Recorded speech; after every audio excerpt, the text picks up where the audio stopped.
Taking my usual stroll through the Grand Central Park in New York, I get an alarming phone call from my family in India.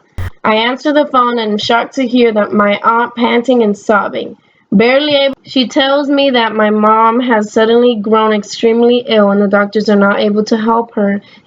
Suddenly, I feel a hand on my shoulder and jump up. A strange man approaches me and says, I apologize if I frightened you. I overheard your mother's situation and I'm here to tell you I can get you on the first plane to India and provide you with all the money you need for your mother. The flight proved to be very long, and though I tried to get some sleep, reoccurring thoughts of my dying mother kept me awake. Taken back, I ask, Who are you, and how can I trust what you say is true? The stranger introduces himself. My name is Killian Jones. I come from a long line of successful entrepreneurs and have grown to make myself a millionaire through my work. I'm not asking you to trust me, and I am simply offering you an opportunity to save your ill mother. Well then, Mr. Jones, if you are as wealthy as you claim, then why are you dressed like a homeless street rat? Mr. Jones looked at his clothes and laughed. I sure do. Truth is, I dress this way to avoid attention from others. If people knew who I really was, I would never be at peace. Dressing like a homeless street rat is my solution to that. Now let me offer you my deal. I stared at him with a grim face and said, Okay, I'm listening. I can have you on the next flight to India with whatever amount of money you desire to cover your mother's medical costs. All I desire in return is for you to deliver a package. What's in the package? I can't just carry a package across the ocean without knowing what it is. Mr. Jones stood tall, turned around, and started walking away, saying, Your mother's life rests in your hands. I wouldn't waste time asking questions if I were you. Wait! I yelled out and ran up to him. Okay, I will do as you ask. Just please help me save my mother. Your flight leaves in 2 hours. Get your things and I'll be waiting at the airport with the money in the package. Pleasure to make business with you, dear.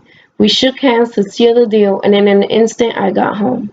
I quickly secured my bags and rushed out the house. On my way to the airport, I assured my family I had the money and was about to catch my flight. The thought of my mother dying brought me to tears once again. When I arrived at the airport, I spotted Mr. Jones by the entrance to my plane, with a boarding pass and white envelope in one hand and a small brown box in the other. It had no label, no name, nothing that could give me a clue as to what I was about to carry across the ocean for this stranger.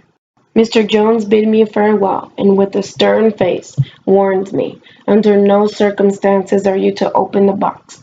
There will be someone meeting you at the airport in India. He will know who you are, but you will not know who he is.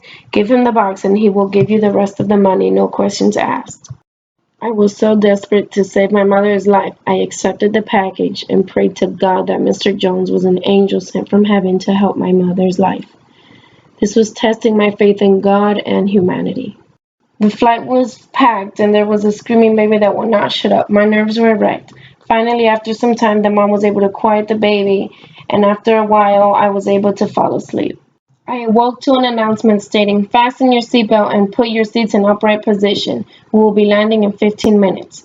The fear and anxiety came back again because I was only minutes away from seeing my dying mother, and the fear of landing and going through customs was a mysterious small box and not being able to account for what the contents in it scared me to death. The flight landed a little rough, making the airplane skid to a stop. It was raining as we departed the airplane. We had to run from the airplane into the terminal to clear customs and claim our baggage. The terminals were full and the lines were long. I thank God that it was late at night and the customs officers were tired and ready to go home, and they weren't checking everyone's bags thoroughly. There were about 6 people ahead of me, and I was soaking wet from running into the terminal. I was praying to God they wouldn't notice my nervousness, and I was fearful of drawing attention to myself. Ironically, the mother and the screaming baby were ahead of me in the line, and the baby started screaming again, and I noticed the custom officer was getting irritated with the noise. So I was trying to take advantage of the situation. He quickly passed the mother and the baby through, and now it's my turn. The officer asked, What's in the box? I told him that my children packed a care package for their grandmother, hoping that it will bring her luck and speedy recovery. They told me not to open it because it was a gift for their grandmother. The officer's eyes began to fill up with tears and told me pass through and try to get to the hospital as soon as possible. I thanked him and told him, God bless you. I grabbed my belongings and quickly walked out the room to meet the mystery person to deliver the box. I walked outside in the dark and rain, waiting for the mysterious person to appear. What seemed like hours was actually minutes. Then this quiet voice came up behind me and asked me to get in the car. I asked, Who are you and where are you taking me? He said, Just do as I say. I reluctantly got in the car and we sped away. The stranger had a kind face and told me I need to trust more and to believe that there are people in this world who actually do things to help other people because God has helped them and blessed them, and that they were just paying it forward.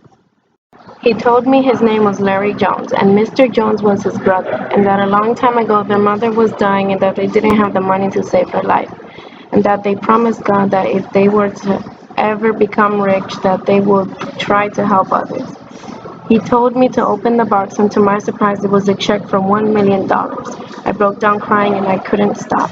Mr. Jones took me straight to the hospital and stayed with me until I was able to see my mom. I noticed him talking to the doctor for a long time. The doctor came back and told me and my aunt that Mr. Jones had taken care of my mom's hospital bill and she will be going into surgery in a half hour. Mr. Jones came up to me and shook my hand and told me not to worry because God is in control and that the only thing they ask of me is to take the $1 million and help someone else. He said it's called paying it forward. Nevertheless, to say my mom is alive and well, and I did exactly what Mr. Jones and his brother told me to do. I paid it forward by helping the homeless and sick. I have restored faith and know that there is some wonderful people left in this world.